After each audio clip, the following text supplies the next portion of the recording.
Hello students, in today's session we are going to discuss about chapter 3 of Honeydew book from class 8 and the name of the chapter is The Glimpses of the Past. Glimpses होते हैं means कुछ scene, कुछ दृश्य जो हमारे पास के हैं, जो हमारी पास हिस्ट्री से लिए गए हैं. Here are some pictorial glimpses of the history of our country from 1757 to 1857. और इस लेसन में कुछ हमारी पिक्टोरियल ग्लिम्सेस हैं जो पिक्चर की फॉर्म में कुछ झांकियाँ ली गई हैं, कुछ सीन ली गई हैं जो हमारी कंट्री के हिस्ट्री में से ली गई हैं and that refers from the period from 1757 to 1857. और ये पूरे 100 ईयर्स की कहानी है इस लेसन में. These pictures and speech bubbles will help clarify your understanding of the condition that led to the event known as the first war of independence in 1857. These pictures, ये दो जो आप यहाँ पे पिक्चर्स देख रहे हो और ये जो स्पीच बबल्स हैं, स्पीच बबल्स ये देखो यहाँ पे ये जो स्पीच बबल्स हैं, तो आप इनकी हेल्प से आपकी जो अंडरस्टैंडिंग वो ज़्यादा क्लियर हो जाएगी कि वो कौन सी कंडीशन थी जिनके द्वारा जो हमारी फर्स्ट वॉर ऑफ इंडिपेंडेंस लड़ी गई. ऐसे कौन से हालात बन गए थे कि हमारे कंट्री के लोगों को इंडिपेंडेंस के लिए लड़ाई लड़नी पड़ी and that war started in 1857. So firstly we will discuss its first part, the martyrs. Martyrs क्या होते हैं? शहीद, जो अपने देश के लिए अपनी जान बलिदान दे देते हैं, जो देश के लिए शहीद हो जाते हैं, उनको बोलते हैं मार्टर्स. अब यहाँ पे देखिए इस पिक्चर में at a function in Delhi. यहाँ पे देखिए इस वाली पिक्चर में यहाँ पे एक फंक्शन है और यहाँ पे ओ माई कंट्री मैन, ये वाला बबल हम पढ़ रहे हैं. O my country man let your eyes fill with tears, कि अपनी जो आइज़ हैं वो टीयर से फिल कर लो, मीन्स अपनी आँखों में पानी भर लो. As you recall the sacrifices of India's martyrs, क्योंकि तुम जो हमारी इंडिया के जो शहीद हैं उनकी कुर्बानी को हमने याद करना है. And this song is sung by Lata Mangeshkar. आपने सुना भी होगा, ए मेरे वतन के लोगों जरा आँख में भर लो पानी, जो शहीद हुए हैं उन जरा याद करो कुर्बानी. तो इस टाइप से ये सॉन्ग है. तो ये लता मंगेशकर जी गा रहे हैं इन द प्रेजेंस ऑफ, देखो यहाँ पे ये पंडित जवाहरलाल नेहरू जी हैं और ये लाल बहादुर शास्त्री जी हैं, ठीक है, और ये यहाँ पे इंदिरा गांधी जी हैं, ठीक है. और यहाँ पे नीचे वाली पिक्चर्स में जो हमारे मार्टर्स हैं, मार्टर्स मीन्स जो शहीद हैं, देखो यहाँ पे रानी लक्ष्मीबाई, ये देखो यहाँ पे, और ये बाल गंगाधर तिलक जी हैं और ये लाला लाजपत राय जी हैं, ठीक है. और यहाँ पे देखो ये भगत सिंह जी हैं और ये देखो बीच में हैं पंडित जवाहरलाल नेहरू. और यहाँ पे ये देखो सुभाष चंद्र बोस हैं यहाँ पे, और ये महात्मा गांधी जी हैं.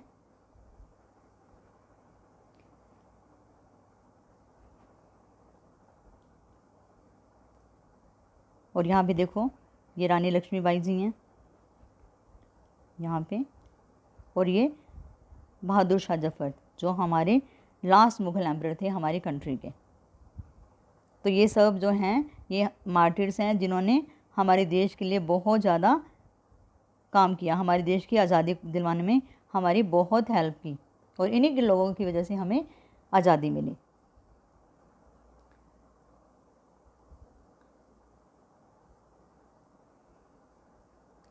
अब हम यहाँ पे बात करते हैं सेकंड पिक्टोरियल की. अब इस जो ये वाली जो पिक्चर्स हैं, जो स्पीच बबल्स हैं, इनमें देखो यहाँ पे क्या होता है कि with its superior weapons the British East India company was extended its power in 18th century India. जो ब्रिटिश ईस्ट इंडिया कंपनी यहाँ पे इंडिया में व्यापार करने के लिए आई थी, क्योंकि पहले यहाँ से इंडिया से वो रॉ मटेरियल लेके जाते थे इंग्लैंड में और फिर वहाँ से फिनिश्ड गुड बना के लेके आते थे. तो फिर उनका एक ये एक्सक्यूज़ था कि हम यहाँ से पहले सामान लेके जाते हैं, फिर वहाँ से सामान लेके आते हैं बना हुआ. तो इस तरह से हमारी ट्रांसपोर्टेशन में बहुत पैसा खर्च हो जाता है, और इसलिए हम यहाँ पे इंडस्ट्रीज़ बना लेंगे, कुछ फैक्ट्रीज़ बना लेंगे जहाँ पे हम सामान मैन्युफैक्चर करेंगे, जहाँ पे हम सामान बनाएंगे और फिर यहीं पे हम सामान बेच दिया करेंगे. तो इस तरह से जो ब्रिटिश ईस्ट इंडिया कंपनी की हमारे कंट्री में एंट्री हुई. लेकिन बाद में क्या हुआ कि अपने सुपीरियर वेपन से, क्योंकि वहाँ पे टेक्नोलॉजी बड़ी एडवांस थी और उनके वेपन्स मीन्स हथियार उनके बहुत सुपीरियर थे। दे वर यूजिंग गन्स, तोप्स, और बहुत हाई क्वालिटी की गन्स होती थी उनके पास में। तो इस तरह से अपनी वो power, the company was extending its power in 18th century India. तो 18th सेंचुरी इंडिया में जो कंपनी है वो अपनी पावर एक्सटेंड करी थी। एक्सटेंड का मीनिंग बढ़ा रही थी मीन्स फैला रही थी। अब देखो यहाँ पे इस मैप में देखो, this map is of the year 1765। अब यहाँ पे देखो जो येलो पोर्शन है that is Indian princess means Indian territories, और जो पिंक पोर्शन है दैट इज़ ब्रिटिश टेरिटरीज। अब देखो पूरा जो हिस्सा है हमारे यहाँ पे, ये देखो ये वाला, ये तो आपका इंडियन टेरिटरीज़ का है, और ये वाला जो है पिंक वाला ये आपका ब्रिटिश टेरिटरीज़ का है। तो ब्रिटिश का बिल्कुल कम है हमारे पास में। इंडियन प्रिंसेस वर शॉर्ट साइटेड। जो इंडिया के राजकुमार थे तो मतलब वो क्या थे, शॉर्ट साइटेड मीन्स वो ज़्यादा लंबे आगे की नहीं सोचते थे। बस तो आज प्रॉफिट मिल रहा है वो आज के हालात देखते थे कि आज हम फ़ायदे में हैं तो हम आगे भी फ़ायदे में रहेंगे। तो वो शॉर्ट साइटेड थे, वो ज़्यादा दूरदर्शी नहीं थे। दैट अपस्टार्ट राजा बहा call the English merchants they will help me to defeat him. अब यहाँ पे एक राजा बात कर रहा है कि अब एक जो राजा बहा है जो कहते हैं कि वो कल का नवाब, अपने आप को पता नहीं क्या समझता है। कॉल द इंग्लिश मर्चेंट्स, उन इंग्लिश मर्चेंट्स को बुलाओ, they will help me to defeat him, और वो मेरी हेल्प करेंगे उसको डिफीट करने में। मीन्स वो देखो आपस में लोग लड़ रहे हैं, इंडिया के जो आपस के जो किंग्स हैं वही एक दूसरे को हराने के लिए इंग्लिश को यूज़ कर रहे हैं, जो ब्रिटिश गोरे लोगों को यूज़ कर रहे हैं। The people had no peace due to such constant fights, और इस तरह से वहाँ पे लड़ाइयाँ होती रहती थी। जो इंडियन किंग्स थे वो आपस में लड़ते रहते थे, इस तरह से वहाँ पे बिल्कुल भी पीस नहीं थी, बिल्कुल भी शांति नहीं थी। Due to such constant fights, और इस तरह से जो लगातार लड़ाइयाँ रहती थी तो इसकी वजह से वहाँ पे बिल्कुल भी शांति नहीं थी। The rivalries help the East India company. Rivalries means होते हैं जो एक दूसरे के अगेंस्ट होते हैं, जो अगेंस्ट पार्टीज होती हैं उनको बोलते हैं राइवलरीज। अब देखो यहाँ भी जो वर्ड है ये देखो, ये दिस वर्ड इज़ राइवलरीज। इसका मीनिंग होता है कि जो अगेंस्ट पार्टी होती हैं, और इस तरह जो आपस में लड़ती रहती थी पार्टीज, उन्होंने ईस्ट इंडिया कंपनी की बहुत हेल्प की। And it could easily subdue Indian princess one by one, और फिर उन्होंने एक एक करके सारे इंडियन प्रिंसेस को, उनके राज को हथिया लिया। A far seeing ruler like the brave Tipu of Mysore fought the British till he died fighting. अब यहाँ पे अब ऐसा नहीं होता कि सारे लोग एक जैसे होते हैं। अब यहाँ पे एक बहुत दूर की सोचने वाले टीपू सुल्तान भी थे, मैसूर के जो वहाँ पे राजा थे टीपू ऑफ मैसूर, वो उनको इस चीज़ के बारे में एहसास हो गया कि जो ब्रिटिश हैं ये लोग बहुत ख़राब लोग हैं और ये हमारे देश को तबाह कर देंगे। तो उन्होंने उनके खिलाफ़ बहुत सारी लड़ाइयाँ लड़ी, और वो लड़ाइयाँ लड़ते लड़ते ही डाइड फाइटिंग, वो लड़ते हुए ही जो बैटल फील्ड था, जो युद्ध का मैदान था, उसमें मर गए। He was a very brave king. अब देखो यहाँ पे कुछ लोग बातें कर रहे हैं, जो कुछ राजा लोग हैं। Thank God there is peace in the country now, no more wars and no looting by thugs. कहते कि भगवान का शुक्र है कि अब यहाँ पे हमारे कंट्री में शांति है। अब यहाँ पे कोई भी वॉर नहीं है, कोई लड़ाई नहीं होती, और ना ही कोई किसी तरह की ठगी होती है। मीन्स यहाँ पे लूटिंग भी नहीं होती। जो ठग से वो पहले लोगों को लूट लेते थे रास्ते में। It is God who sent the British. तो यहाँ पे दूसरा राजा बोल रहे हैं कि देखो ये तो भगवान ने भेजा है ब्रिटिश को हमारी हेल्प के लिए। Are destiny is linked with them, और जो हमारी डेस्टिनी है, जो हमारी किस्मत है, जो हमारा भाग्य है, हमारा नसीब है, अब उन लोगों के साथ में जुड़ा हुआ है। मीन्स वही हमारे भाग्य बिताता है। अब देखो इस तरह से how did Indians react to these conquest. और यहाँ पे जो इंडियन जो मतलब यहाँ पे जो लोग हैं वो कैसे बात करते हैं। The white man has killed और डिथ्रोन आर किंग्स। अब वो कहते हैं कि जो वाइट पीपल है, जो गोरे लोग हैं, इन्होंने हमारे किंग्स को या तो मार दिया है या उनको डिथ्रोन कर दिया है, मीन्स उनको उनका सिंहासन ले लिया है। सम किंग्स वर नॉट गुड, कुछ राजा अच्छे नहीं थे, but after all they were all of this land, लेकिन वो इस लैंड को तो थे, वो कम से कम हमारी भलाई के बारे में तो सोचते थे ना। Now we have become slaves of the foreigners, और अब तो हमारी कंडीशन बहुत ख़राब हो गई है और हम तो जो फॉरनर्स के स्लेव बन गए हैं।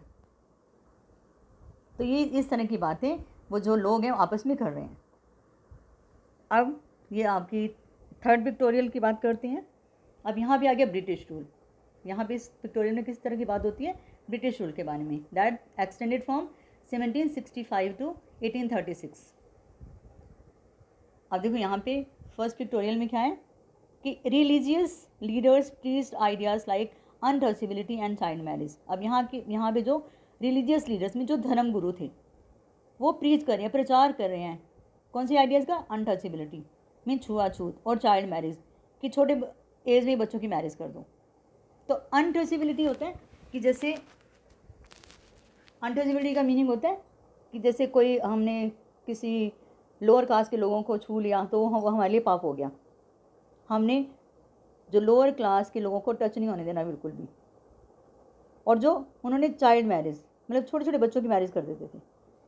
Anyone who crosses the sea loses his religion.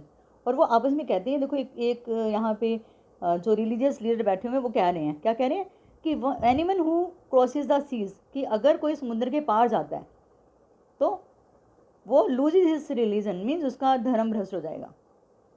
अब यहाँ पे एक दूसरे जो रिलीजियस लीडर हैं वो कह रहे हैं all the misery in the world is due to women, कि इस संसार में जितनी भी दुख दर्द है, जितनी भी तकलीफ़ें हैं वो सिर्फ वीमेन की वजह से हैं, और इसलिए वीमेन को मार दो, उनके ऊपर अत्याचार करो। तो इस तरह की जो बातें हैं वो जो रिलीजियस लीडर्स हैं वो फैला रहे हैं। The truth was that Indians had lost self respect. अब सच्चाई ये हो गई कि लोग अपनी सेल्फ रिस्पेक्ट उन्होंने खो दी थी। द ब्रिटिश स्कॉन्ड दैम, और ब्रिटिश उनका बहुत फ़ायदा उठा रहे थे। And the natives are unworthy of trust, incapable of honesty. अब यहाँ पे जो एक देखो यहाँ पे जो यहाँ पे जो ब्रिटिश है ये बात कर रहा है कि जो नेटिव जो यहाँ के लोग हैं वो तो अनवर्दी ऑफ ट्रस्ट हैं। अनवर्दी ऑफ ट्रस्ट मीन्स हम उनके ऊपर बिल्कुल भी विश्वास के काबिल ही नहीं है वो बिल्कुल भी। इनकैपेबल ऑफ ऑनेस्टी, और हम उनके ऊपर उनकी ईमानदारी के ऊपर भी कोई भरोसा नहीं कर सकते। True your honour but I am honest. यहाँ पे देखो अब ये बात कर रहे हैं, यहाँ पे एक इंडियन की, यहाँ भी इंडियन लगता है उसके सामने बात कर रहे हैं, और वो इंडियन कह रहे हैं कि येस ट्रू, बिल्कुल सच्ची बात कह रहे हो आप, योर ऑनर। तो जैसे महाराज को बोलते हैं वो your honour, but I am honest, लेकिन मैं तो ऑनेस्ट हूँ। बाकी लोग तो अनवर्दी हैं लेकिन मैं तो बिल्कुल ऑनेस्ट हूँ।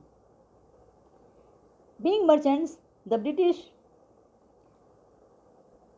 Wanted quick profits. अब यहाँ पे वो मर्चेंट बन के आए थे, व्यापारी, तो वो एकदम से क्विक प्रॉफिट चाहते थे, मीन्स फटाफट से इनको प्रॉफिट मिले, बहुत सारा प्रॉफिट मिल जाए। Their heavy taxes force farmers to abandon their field. अब उन्होंने किसानों के ऊपर बहुत सारे टैक्सेस लगा दिए, मीन्स उन्होंने बहुत सारे कर लगा दिए। तो इस तरह से क्या हुआ कि जो फार्मर्स हैं उन्होंने अपनी खेती छोड़ दी है। अपनी जितनी फसल वो उगाते थे, जितनी उनकी प्रोड्यूस होती थी, सारा का सारा वो ले लेते थे, सारा का सारा वो उनसे ले लेते थे किसी न किसी टैक्स के फॉर्म में। अब देखो यहाँ पे एक जो है यहाँ पे जो इंडियन बात कर रहा है, यहाँ पे देखो but your man are taking all my crop. वो इस ब्रिटिश को कह रहा है कि तुम्हारे लोगों ने मेरी सारी क्रॉप ले ली है। और फिर आगे से क्या बोलते हैं, देखो अब इसको बोल रहे हैं यहाँ भी इस वाले स्पीच बजबल में, देखो यहाँ पे क्या बोल रहे हैं, इसको कहते हैं you are still in arrears, कि तुम तो अभी भी कर्जे में हो। If you don't pay next week I will send you to jail. अगर तुमने पिछले जो नेक्स्ट वीक मीन्स अगले वीक तक अपनी पेमेंट को चुकता नहीं किया तो मैं तुम्हें जेल में भेज दूँगा। तो इस तरह से वो लोग उनके ऊपर अत्याचार करते थे। Still the British invented some methods which gave them more profits। और इतना होने के बावजूद भी वो अभी भी जो ब्रिटिश थे वो नए से नए तरीके ढूंढ रहे थे। इन्वेंटेड का मीनिंग खोज कर रहे थे, नए नए तरीके ढूंढते थे ताकि उनको ज़्यादा से ज़्यादा प्रॉफिट मिले। अब वो कहते हैं कि the goods manufactured in England should not have any import duty when brought into India. तो कहते हैं कि जो चीज़ें इंग्लैंड में बनाई जाएंगी और जब वो इंडिया में आएंगे तो उसके ऊपर कोई भी इम्पोर्ट ड्यूटी नहीं लगेगी। अ गुड आइडिया, बहुत अच्छा आइडिया है। The East India Company laws began to cripple Indian industries. और इस तरह से जो ईस्ट इंडिया कंपनी के जो लॉज थे, जो कानून थे, उनकी वजह से क्या हुआ कि इंडियन इंडस्ट्रीज़ बिल्कुल तबाह हो गई, क्योंकि उनके पास मशीन थी, जो वो कपड़ा बनाते थे वो मशीन में बनाते थे, और जो यहाँ भी इंडिया के जो लोग थे वो हाथों से बनाते थे। तो यहाँ पे उनकी क्वालिटी में थोड़ा सा डिफरेंस आ जाता था और वो कपड़ा थोड़ा सा सस्ता भी होता था। तो इस तरह से वो जो लोग थे वो ब्रिटिश गुड्स को ज़्यादा पसंद करते थे, और इस तरह से जो इंडिया की इंडस्ट्रीज थी वो बिल्कुल क्रिपल मीन्स बिल्कुल ख़त्म हो गई।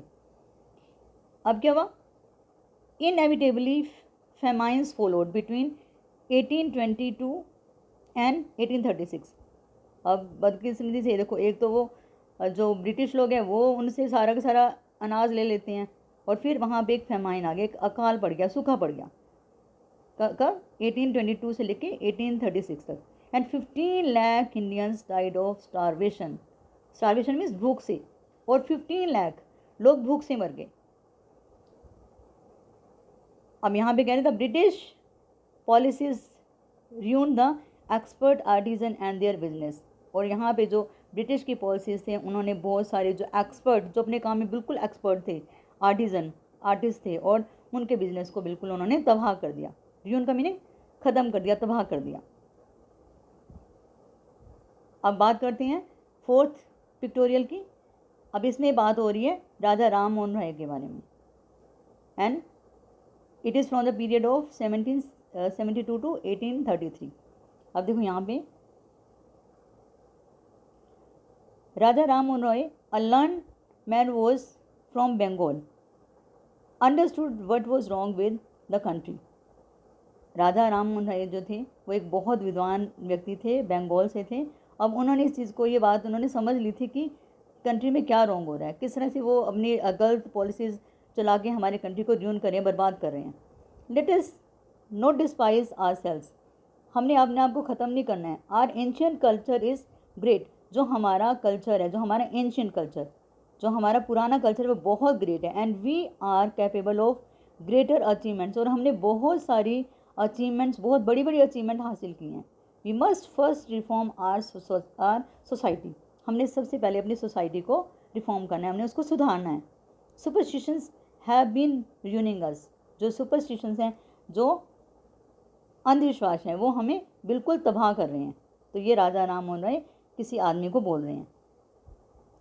ही टोल्ड हिज वाइफ उमा, अब अपनी वाइफ को बोलते हैं वो, कि cows are of different colours, जो काउज होती हैं वो डिफरेंट कलर्स की होती हैं, but the colour of their milk is the same. लेकिन उनका काउ तो देखिए ब्राउन भी होती है, ब्लैक भी होती है, वाइट भी होती है, लेकिन जो उनके मिल्क का कलर होता है वो तो सेम होता है, और वो वाइट कलर का होता है। Different teachers have different opinions, इसी तरह से जितने भी रिलीजियस टीचर्स हैं उनके भी अपने अपने ओपिनियंस हैं, but the essence of every religion is the same. लेकिन उन सब का जो एसेंस है, जो उनका लक्ष्य है, वो तो सेम होता है ना।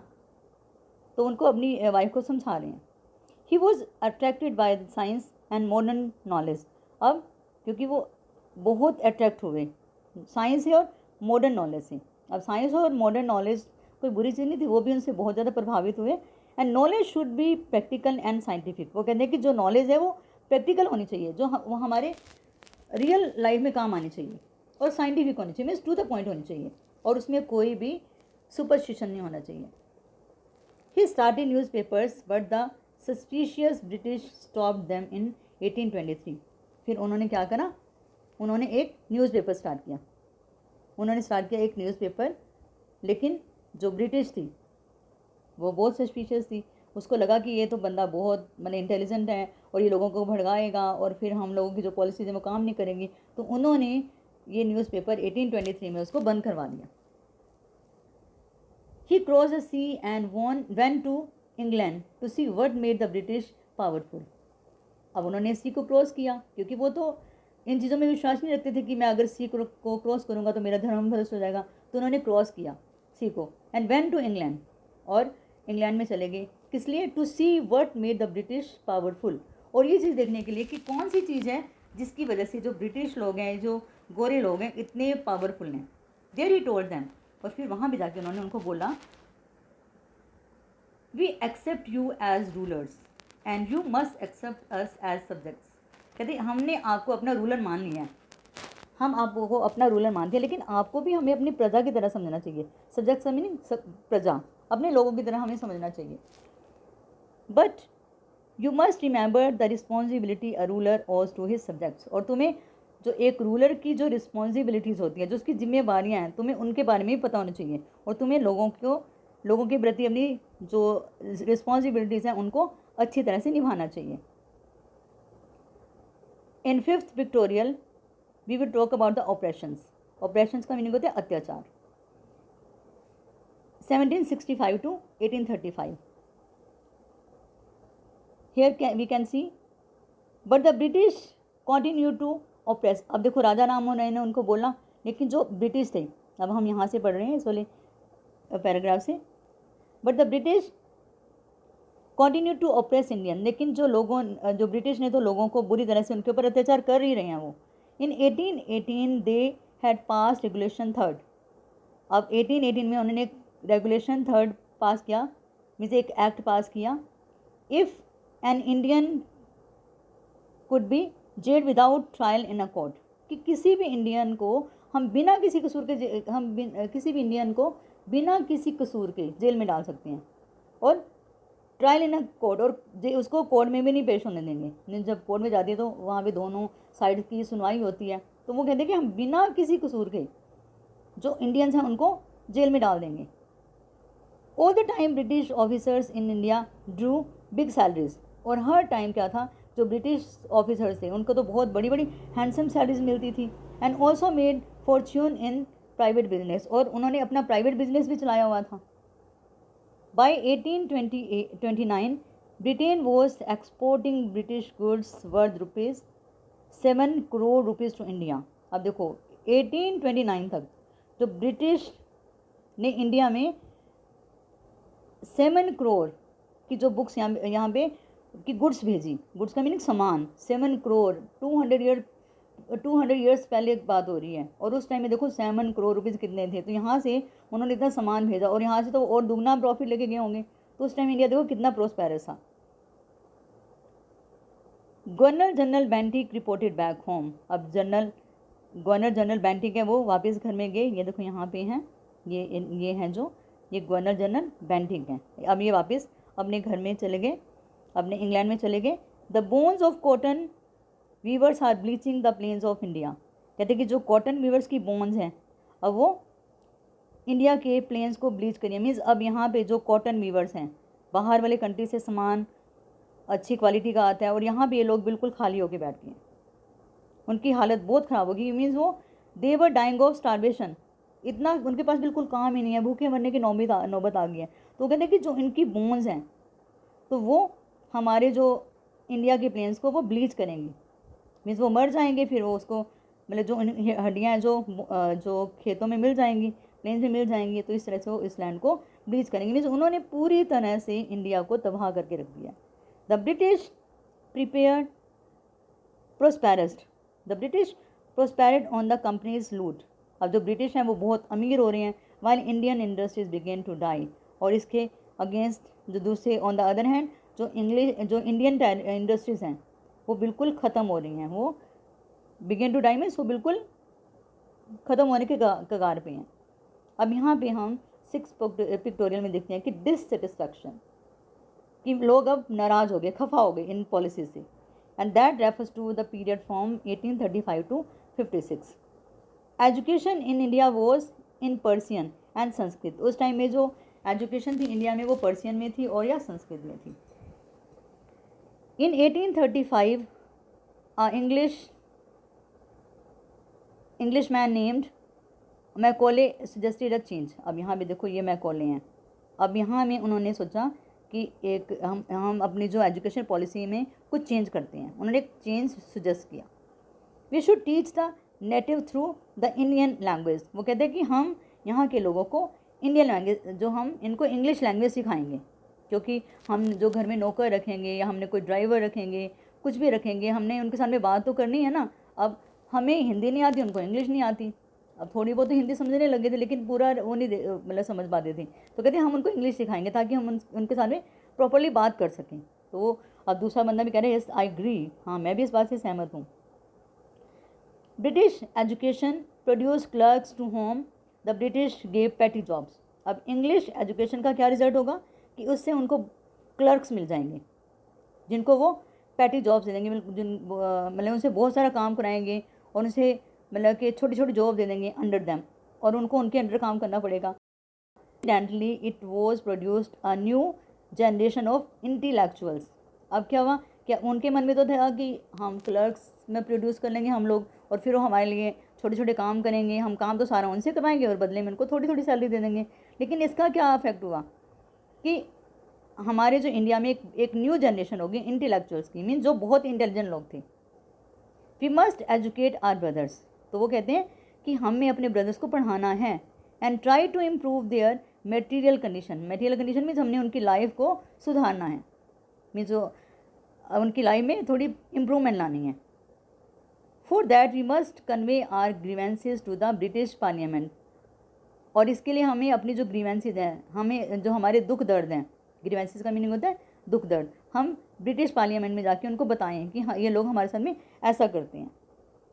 अब देखो, by 1856 the British had conquered the whole of India. अब देखो, हमने पिछले मैप में देखा था कि there was a major portion of the Indian territories, लेकिन अब इस वाले मैप में देखो, and this map is of 1856। 1856 में क्या हुआ, देखो यहाँ पे जो येलो पोर्शन वाली जो स्टेट्स हैं हमारी, जो इंडियन स्टेट्स हैं, और यहाँ पे जो ब्रिटिश एरियाज़ हैं, तो ब्रिटिश एरियाज़ ने यहाँ पे बिल्कुल कवर कर लिया, उन्होंने कॉन्कर कर लिया, मीन्स उन्होंने सारे के सारे इंडिया को कॉन्कर कर लिया, and only a few territories were left with the Indians.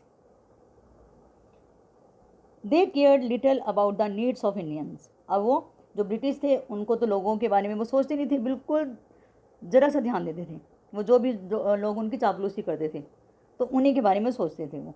Are kings have become puppets and we have lost our old jobs. कहते हैं हमारे जो राजा हैं वो तो कठपुतलियाँ बन गए हैं। पपेट का मीनिंग होता है कठपुतलियाँ, कि हमारे राजा तो कठपुतलियाँ बन गए हैं अंग्रेज़ों के हाथ में, और हमारी तो पुरानी जॉब्स भी चली गई हैं, एंड लैंड्स, और हमारी ज़मीनें भी चली गई हैं। They are converting our brothers, और वो और तो और हमारे ब्रदर को भी अपने रिलीजन में कन्वर्ट कर रहे हैं। You only talk, do something to drive them out. तो अब यहाँ पे एक राजा बोलता है कि तुम सिर्फ बात करते हो, डू समथिंग, कुछ करो उनको यहाँ से भगाने के लिए, उनको यहाँ से हमने भगाना है। अब क्या हुआ, 7 pictorial is about the spark. Spark means चिंगारी, जो आज़ादी की चिंगारी लोगों के बीच में पैदा हुई, and this is about 1855 to 57। Now taxes continue to ruin the peasants. जो टैक्सी, जो कर थे, तो वो उन्होंने लोगों, जो किसानों को, पिजन्स होते किसान, फार्मर्स, उन्होंने फार्मर्स को बिल्कुल बर्बाद कर दिया। कितने लोग वैसे फैमाइन में मर गए, कुछ लोग कर देते थे मर जाते थे, तो इस तरह से वो बिल्कुल र्यून हो गए। And in Bengal the Santhals who had lost their lands under new land rules. अब जो वेस्ट बंगाल में सांथल्स थे, अब उनको एक नया एक लॉ बना और उनकी ज़मीनें सारी उन्होंने गंवा दी। बिकेम डिस्पिरेट, वो बहुत नाराज़ हो गए। इन 1855 दे रोज इन रेवलियन एंड मैसाक्ड। अब वो 1855 में क्या हुआ कि वो लोग, उन्होंने तो विद्रोह कर दिया, उन्होंने बगावत कर दी। दे रोज इन रेवलियन, रेवलियन इसका मीनिंग बगावत कर दी। और मैसाक, उन्होंने कत्लेआम किया, उन्होंने बहुत सारे लोगों को मारा, बहुत सारे ब्रिटिश को मारा। Europeans and their supporters alike, उन्होंने यूरोपियंस को भी मारा और उनके सपोर्टर्स को भी, जो उनकी सपोर्ट करते थे उनको भी मारा। अब देखो इस पिक्चर में कितना, आप देखते हो कितना कत्लेआम हो रहा है यहाँ पे। और they are killing the European traders and the people who support them, and discontent was brewing in East India Company's armies too। अब discontent means नाराज़गी, जो खफा थे लोग, वो ईस्ट इंडिया कंपनी की जो आर्मी थी, जो वहाँ पे उनकी आर्मी में कुछ इंडियंस भी थे, तो वो लोग भी वहाँ पे नाराज़ थे। क्योंकि नाराज़गी का कारण क्या था कि वो जो ब्रिटिश लोग थे उनको तो बहुत सारी हैंडसम सैलरीज देते थे और इंडियन को बहुत कम देते थे। The white soldiers gets huge pay, जो वाइट सोल्जर्स थे, जो गोरे जो वहाँ पे सोल्जर्स होते थे, उनको वो बहुत ह्यूज मीन बहुत ज़्यादा तनख्वाह देते थे।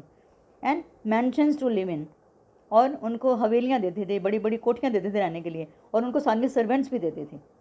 And while we get a pittance and slow promotions, और कहते हैं हमें तो बिल्कुल कम सैलरी मिलती है और हमें प्रमोशन भी बिल्कुल स्लो मिलती है, हम तो एक ही पोस्ट के ऊपर पूरी ज़िंदगी हमारी निकल जाती है। The Angrez ask us to cross a sea. अब कहते हैं कि अंग्रेज़ हमें बोलते हैं कि तुम सी को क्रॉस करो, and which is against our religion, जो हमारे रिलीजन के अगेंस्ट है। अगर हम सी को क्रॉस करेंगे तो we will lose our religion, हम अपना धर्म रस कर देंगे। हु इज़ द टोपी वाला to abolish our old age old custom, कहते ये टोपी वाले होते कौन हैं जो हमारे इतने पुराने कस्टम को ख़त्म कर रहे हैं। एबॉलिश का मीनिंग मतलब जड़ से ख़त्म करना। We must drive out the अंग्रेज़, कहते हैं हमें तो अंग्रेज़ों को यहाँ से भगाना है। अब देखो यहाँ पे ये मंगल पांडे है, देखिए सेपॉय मंगल पांडे हैं। Sepoy Mangal Pandey attack the adjutant of his regiment, उसने अपने रेजिमेंट के बहुत बड़े ऑफिसर को उसके ऊपर अटैक कर दिया, उसको मार दिया। एंड वॉज एग्जीक्यूटेड, और जब उसने अटैक किया तो फिर उनको वहाँ पे फांसी पे लटका दिया। तो ये he was Mangal Pandey. Thousands of other sepoys reported, और इसका क्या रिजल्ट निकला कि बहुत सारे थाउजेंड्स मीन हज़ारों जो सेपॉयज थे, सिपाही थे, उन्होंने भी रिवोल्ट कर दी, उन्होंने भी बगावत कर दी। दे वर स्ट्रिप्ड ऑफ देयर यूनिफॉर्म्स, और उनसे फिर उनकी यूनिफॉर्म छीन ली, मीन्स उनको उनकी नौकरियां उनसे ले ली गई। ह्यूमिलेटेड, और उन्होंने बहुत इंसल्ट की। एंड पुट इन आयरन, और उनको जेल के पीछे डाल दिया। Few English man had care to understand Indian customs और द पीपल्स माइंड। अब यहाँ पे देखो सब लोग एक जैसे नहीं होते। अब इंग्लिश मैन भी कुछ अच्छे थे और वो इंडिया के कस्टम को और यहाँ के लोगों के माइंड को वो अच्छी तरह से समझते थे। ओ प्राउड ब्राह्मण सोल्जर्स, तो एक वहाँ पे जो ब्रिटिश का है वो उनको बोल रहे हैं कि प्राउड सोल्जर्स, जो तुम्हारी कितना मतलब कि प्राउड सोल्जर हो तुम। और do you know that the grease on the bullet you have to bite is made from the fat of the cows and the pigs, कि जो तुम ग्रीस जो बुलेट के ऊपर लगी होती है, जब उसको तुम अपने मुंह से बाइट करते हो तो तुम्हें पता है कि वो उसके ऊपर जो ग्रीस किसकी होती है, वो तो काउ और पिग्स की फैट की होती है। व्हाट, क्या? The white man has deceived us too, कहते हैं उन्होंने हमें पूरी तरह से धोखा दिया है। जो वाइट पीपल हैं, जो गोरे लोग हैं, इन्होंने हमें पूरी तरह से लूट दिया, पूरी तरह से हमें धोखा दिया है। Soon chapatis were sent from village to tell the people that their emperor would want their services. अब वहाँ पे पेपर तो अब वो पब्लिश नहीं कर सकते थे, पेपर पे कुछ नहीं लिख सकते थे, फिर वो रोटीज़ के ऊपर अपना मैसेज लिख के वो उन्होंने गाँव गाँव में पहुँचाना शुरू किया। और उन्होंने बोला कि हमें तुम्हारे एम्परर की जो that their emperor would want their services, कि तुम्हारा जो एम्परर तुम्हारी सर्विसेज चाहता है, मीन्स तुम्हारे राजा को इस टाइम में अब तुम्हारी ज़रूरत है। येस और my village man will be ready, कहते हैं हाँ ठीक है, क्योंकि वो गांव का जो एक मुखिया होता है ना, जो वहाँ पर हेड मैन होता है, तो उसके पास वो रोटी जाती थी, उसके ऊपर मैसेज लिखा होता ना, तो वो कहते थे कि yes all my village man will be ready, कहते हाँ मेरे गाँव के लोग तो रेडी हैं, क्योंकि मरना तो हमने वैसे भी है, हम भूखे मरेंगे नहीं, तो चलो हम कुछ लोगों के लिए कर सकते हैं। Similarly lotus flowers circulated among Indian soldiers, और इसी तरह से इंडियन जो सोल्जर्स थे उन्होंने आपस में लोटस फ्लावर सर्कुलेट किए, और वो दैट शोइंग कि डेट टू द फॉरनर, और उसमें क्या मैसेज था कि डेट टू द फॉरनर्स, कि हमने फॉरनर जो हमारे विदेशी यहाँ पे बैठ गए हैं, हमारे ऊपर राज करने हैं, हमने उनको मारना है। अब बात आती है 18 जो 8th आपका पिक्टोरियल है। अब यहाँ पे स्टार्ट हो गई है हमारी रिवोल्ट। रिवोल्ट मीन्स क्रांति, that was started in 1857। Now let us see, then there was a violent outbreak at Meerut, फिर मेरठ में वहाँ पे बहुत वायलेंट आउटब्रेक होगी, मीन्स लोगों ने वहाँ पे बहुत मार धाड़ करनी शुरू कर दी।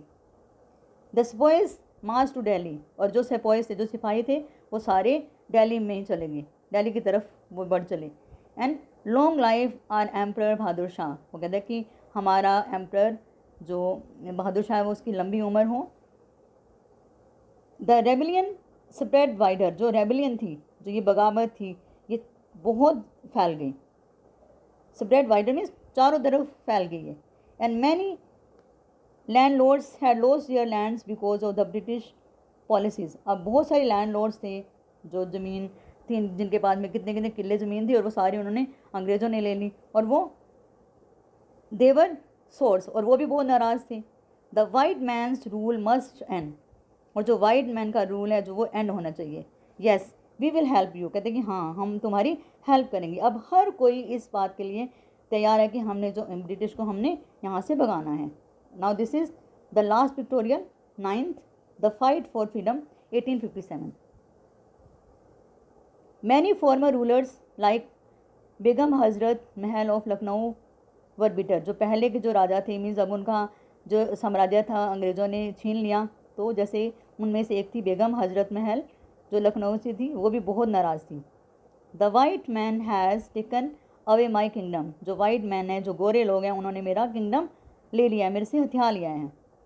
एंड पॉपुलर लीडर्स लाइक मौलवी Ahmadullah of Faizabad told the people, जो बहुत पॉपुलर लीडर थे, जो मौलवी अहमदुल्ला जी, तो वहाँ जो फैज़ाबाद के थे, तो उन्होंने लोगों से बोला, राइज ब्रदर राइज, उठो ब्रदर उठो, मीन्स अब जागो भाइयों, तुम जागो। द अंग्रेज इज़ ड्यूनिंग आर लैंड, जो अंग्रेज़ हैं हमारी कंट्रीज़ को बर्बाद कर रहे हैं, हमारी लैंड को बर्बाद कर रहे हैं।